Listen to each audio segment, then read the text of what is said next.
Welcome to Athens Happens. I'm Ben Peters, managing editor at The New Political. Athens Happens is a weekly news podcast brought to you by reporters at TNP who are dedicated to explaining the nuances of Athens and state politics.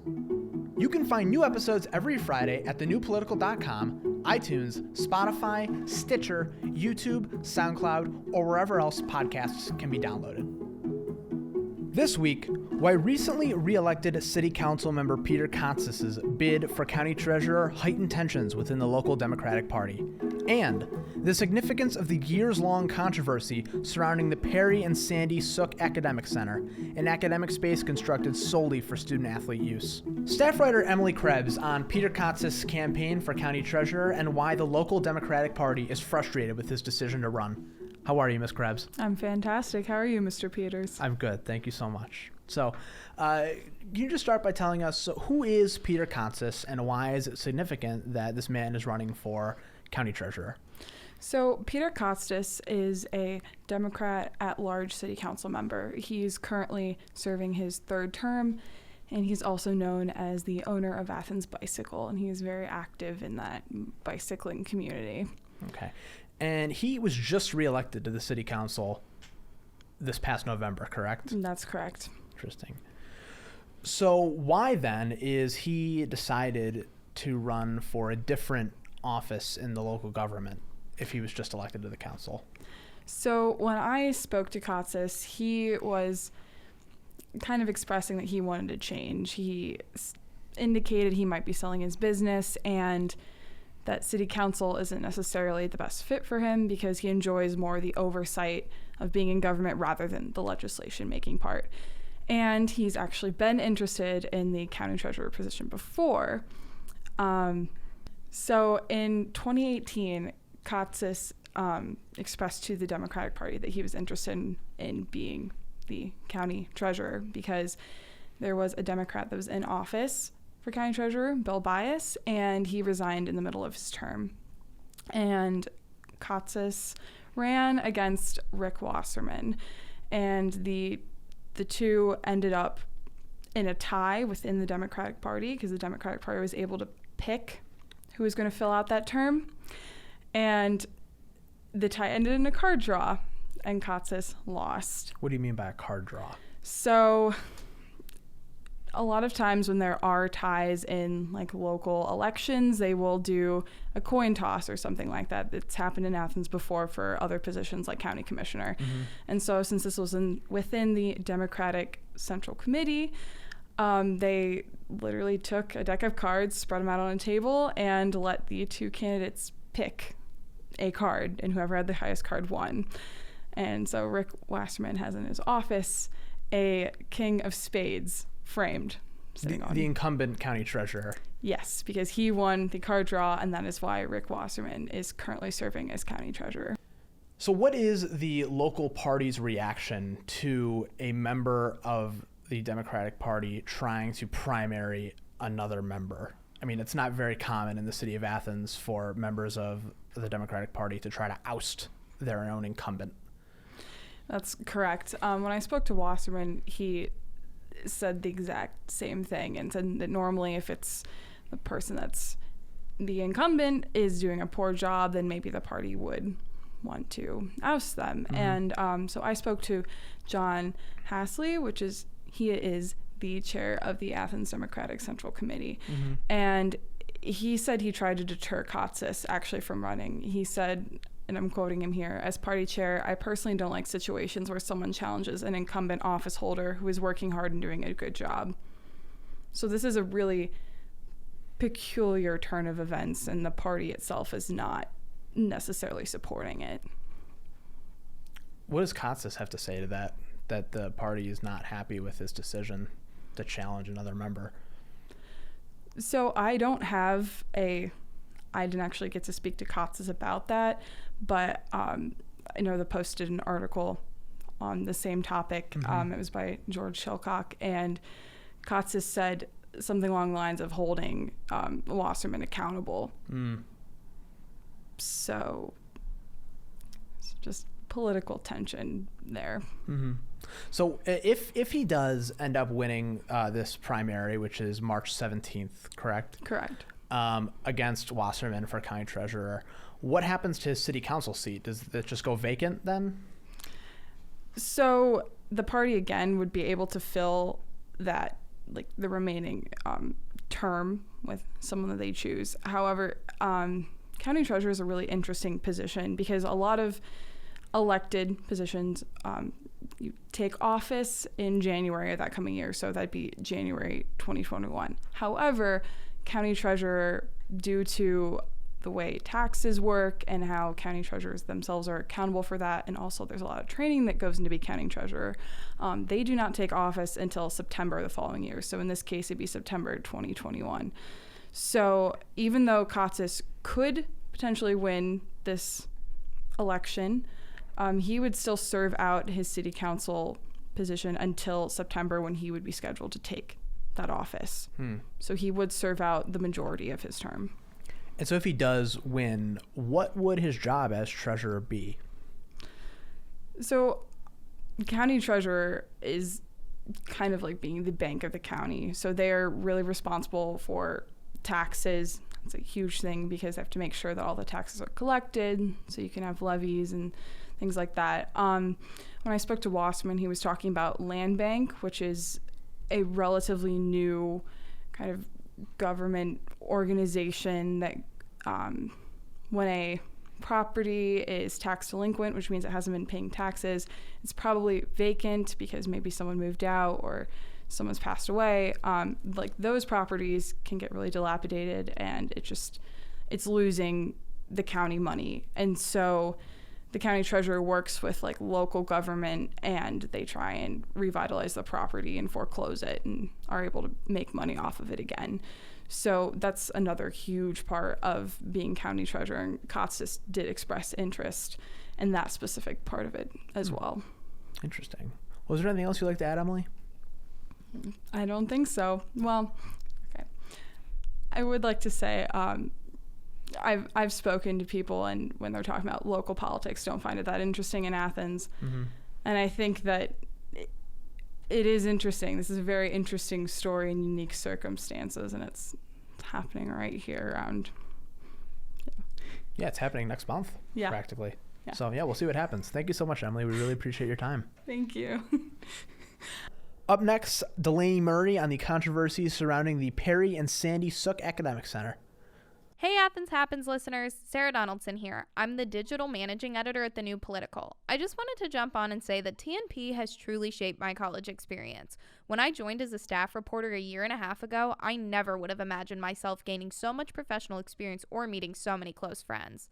We're an award-winning, independent, nonpartisan publication run entirely by students at Ohio University, and we're dedicated to providing solid coverage of campus, city, and state politics. But we don't just do news and opinion writing. In a field that is constantly changing and evolving, journalists are expected to do it all. We teach you how to do that at TNP. We regularly produce photo galleries, videos, podcasts like the one you're listening to, infographics, and so much more. And if you're interested in social media or public relations, there's a spot on our team for you, too. The clips you'll produce here will help you get the internship you want. By the end of my freshman year, I had multiple pieces of writing published on TNP's website, allowing me to pursue an internship at my local paper, the Butler Eagle, last summer. I've also met some of my best friends here at TNP, and we have a fantastic network of alumni working in journalism and strategic communications jobs as close as Athens or as far as New York City. If you have yet to find the student publication on campus that's the right fit, The New Political just might be the one for you. Our weekly all-staff meetings are held every Sunday night at 7 p.m. in Scripps Hall if you're interested in joining, and you can also reach out to me at sdonaldson@thenewpolitical.com. Staff writer Delaney Murray on the Perry and Sandy Souq Academic Center, a dedicated space for student athletes to study that sparked controversy when it was unveiled in 2017. How are you, Delaney? I'm good. Thanks for having me on again. Of course. So you did a pretty in-depth report looking back and seeing what the status of this thing that we call colloquially the Sook Center. Right. So can you explain to me and the audience what the Sook Center is, like what exactly they do there? Yeah, so like you mentioned in your intro, the formal name is the Perry and Sandy Souq Center. And then it's also called the Academic Achievement Center. Colloquially, we'll call it the Sook Center, and that's probably what I'll call it throughout this because it's just easier and that's what people know it by. But essentially, it's an academic center specifically for student athletes. So it's a dedicated space for them to have the resources they need. So they have study spaces, they have classroom settings, they have printing services, computer labs. It's basically a very small sort of library space, like what you would see in Alden, like with the study spaces and the resources they have there. It's a very small space, and then they have offices, for administrators and advisors that work directly with the student athletes. So that's basically all it is. It's just a dedicated study space for the student athletes. And it's like right by the football field, right? Yeah, so it's right over Peyton. So that's actually another service that it fulfills is during game days, some of the donors will go up because they have some really big windows that look over the field, and it's sort of a nice place to be inside and watch the game. So that's another service that it fulfills. But, day to day when we don't have big football games and everything, it's mostly for the students.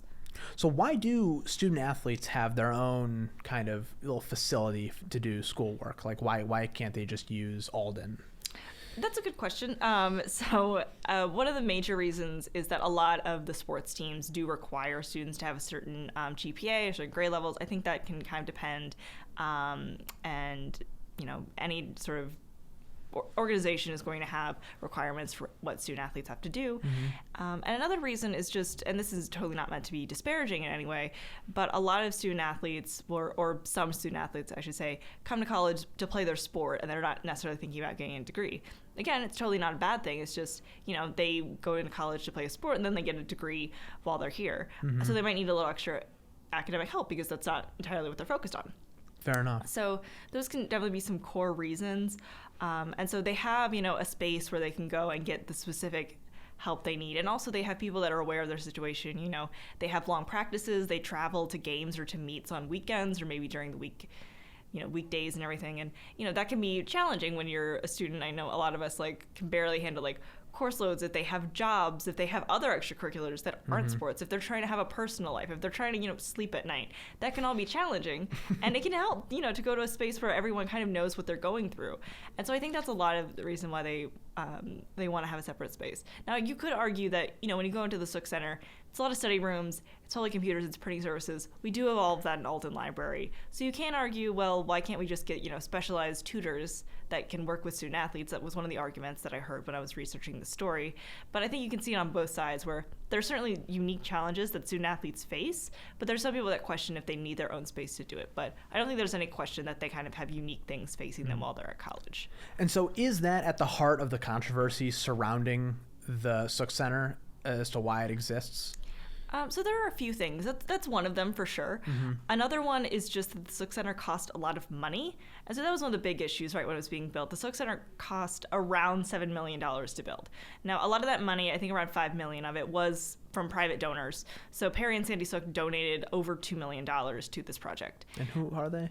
So they're OU alumni. Okay. I don't know what they do professionally, but they're OU alumni, and they specifically donated this money to help student athletes with their academics. So they gifted this money for that specific purpose. Okay. And a lot of other private donors did as well.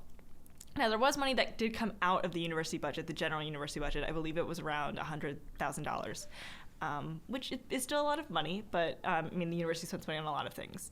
And then there was also athletic department money that went into that. And I think most of the money that comes from the upkeep is private gifts, and a lot of it is from the athletic center budget. So that's one of the concerns, is people were like, this is a lot of money you're spending on something, where why can't, and we weren't really in the quote-unquote budget crisis that we are in now when the Sook Center was built about a year and a half ago. But a lot of people are questioning, why are we spending so much money on athletics and we're not focusing on academics, because, we're a university first and foremost. And also, we're not, OSU, we're not a D1 school. We're not a school that really sells our athletics as hard as other schools. Now, we are, school in the MAC, but, I don't think our football is as big of a draw as, OSU football or anything, or in Athens, LSU football. Sure. So, that's one of the arguments is, we're spending a lot of money. Why can't we spend money on something else? So I think that was one of the arguments. And I should point out, again, a lot of the money was privately donated, but it's not like no university money went into this center. So that's the first thing. Another big concern, when I talked to Dave Ridpath, who was one of my major sources on this story. And who's he? So he is a professor of sports administration, and he's also a member of the American Organization of University Professors, I believe it's called. The AAUP. Yes.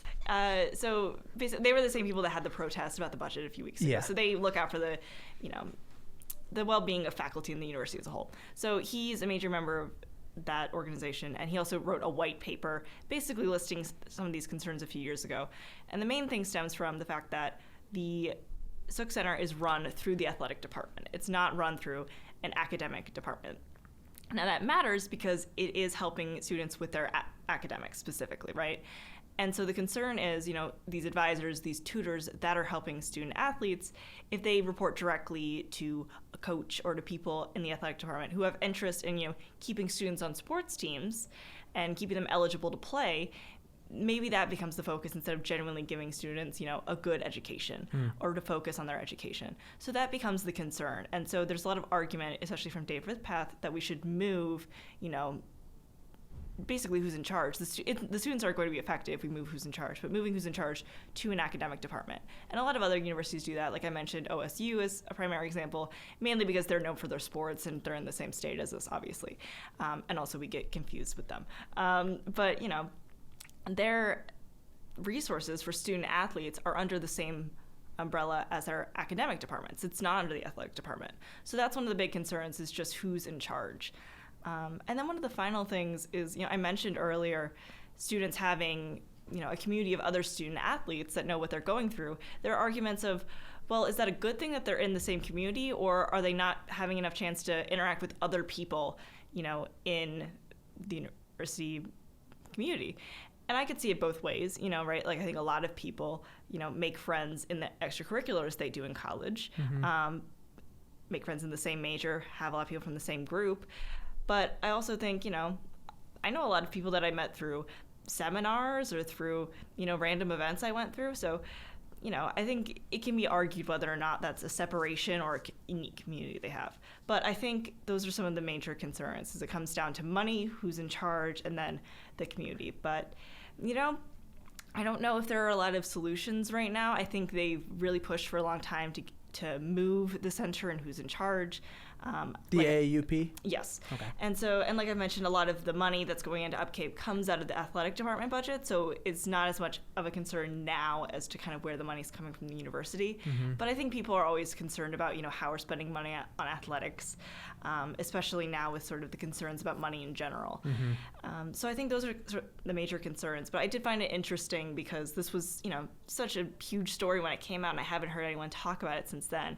And it's kind of interesting the fact that, the center has a purpose, but also a lot of concerns that people have. Some of it's changed and some of it really hasn't. So it's been really interesting to kind of look into something like that and kind of update people on what's been going on, because I know so many people cared about this. Yeah, and I don't think we ever explicitly said who are the main opponents of the Sook Center.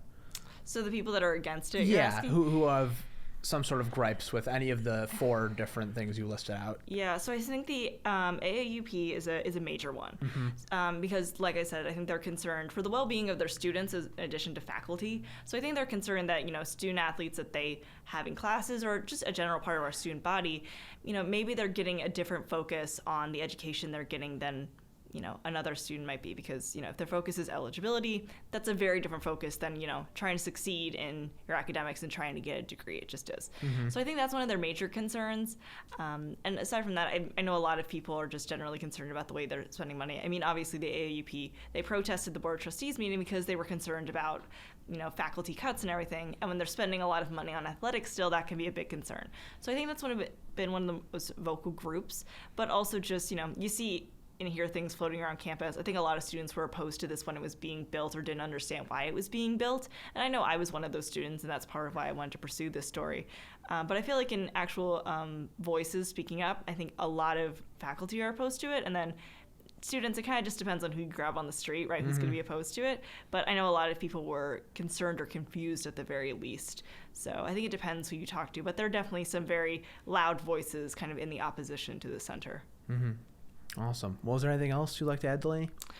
No, I just think this was a really interesting story. And I like to update things that I write about like from a year ago and to let people kind of know what's going on since then. So I think this was a very interesting thing to dive into for sure. Awesome. Thank you so much. Really appreciate it. Yeah, thank you. And that wraps it up here on Athens Happens. Make sure to tune in every Friday for new episodes that shed light on the politics that impact all of our lives. Remember, you can find the show on the New Political's website, iTunes, Spotify, SoundCloud, and on YouTube in a video podcast format. Also, be sure to check out our website at thenewpolitical.com, where we regularly report stories on what really happens here in Athens, and follow @thenewpolitical on social media. Thank you all so much. Have a great week.